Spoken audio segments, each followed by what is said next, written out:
மர்மத்தீவு மணிபல்லவம் தமிழகத்தின் தென் கடற்கரையில் அமைந்திருந்த செண்பகப்பட்டினம் கிராமம். அங்கு மீனவர்களாக வாழ்ந்த இளைஞன் ஆனந்தன் தன்னுடைய நண்பர் சுரேஷுடன் ஒவ்வொரு நாளும் கடலுக்குச் சென்று மீன் பிடித்து வாழ்க்கையை நடத்தினான். ஆனந்தனுக்கு கடல் மீது மிகுந்த பாசம். அவன் எப்போதும் தனக்குள் கடலின் மர்மங்களை புரிந்து கொள்ள வேண்டும் என கனவு கண்டவன். ஒரு நாள் இரவு கடலில் புயல் மூண்டது.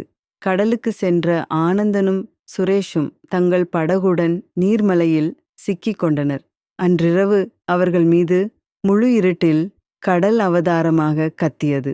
புயல் முடிந்த பிறகும் அவர்கள் திசை தெரியாமல் கரையிலிருந்து தொலைந்து போனார்கள். மணிபல்லவத்தின் தோற்றம் அடுத்த நாள் காலை அவர்கள் விழித்து பார்த்தபோது தங்களை ஒரு ஆட்களே இல்லாத மர்மத் தீவின் கரையில் கண்டனர்.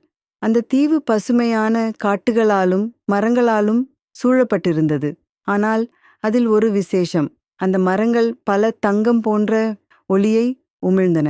ஆனந்தனும் சுரேஷும் தீவின் மையத்தை நோக்கி பயணித்தனர். அங்கே அவர்கள் கண்டது அவர்களை நம்ப முடியாத அளவுக்கு அதிர்ச்சி அடைய வைத்தது. தீவின் நடுவே ஒரு பெரிய மணி பல்லவ மரம் இருந்தது. அந்த மரத்தின் பழங்கள் எதுவும் சாதாரணமானவை போல் இல்லை. ஒவ்வொரு பழமும் ஒரே ஒரு பளபளப்பான மணியாக இருந்தது.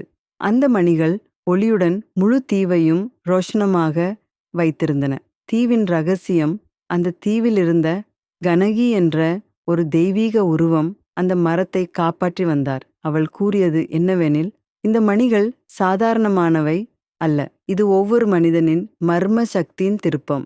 இதை பயன்படுத்தியால் மாபெரும் மாற்றங்கள் சாத்தியமாகும். ஆனால் துன்மார்க்கர்களின் கைகளில் இது விழுந்தால் உலகம் அழியும்.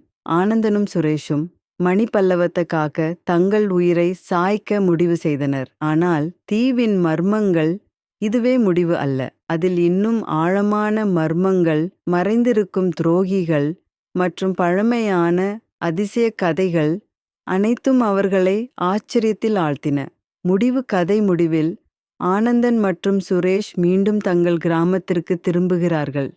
ஆனால் அவர்கள் தங்கள் வாழ்க்கையில் ஒரு பெரிய மாற்றத்தை உணர்ந்தனர். உலகின் ஒவ்வொரு விஷயத்திலும் ஒரு மர்ம சக்தி இருக்கிறது என்பதை உணர்ந்தனர்.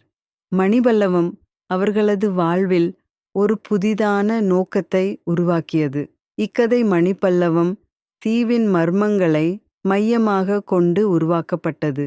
இதை மேலும் விரிவாக்கி தொடர்கதையாக மாற்றலாம். ஏதேனும் மாற்றங்களோ அல்லது குறிப்பிட்ட பகுதிகளை விரிவாக்கமாக எழுத வேண்டுமெனில் அதனை சொல்லுங்கள்.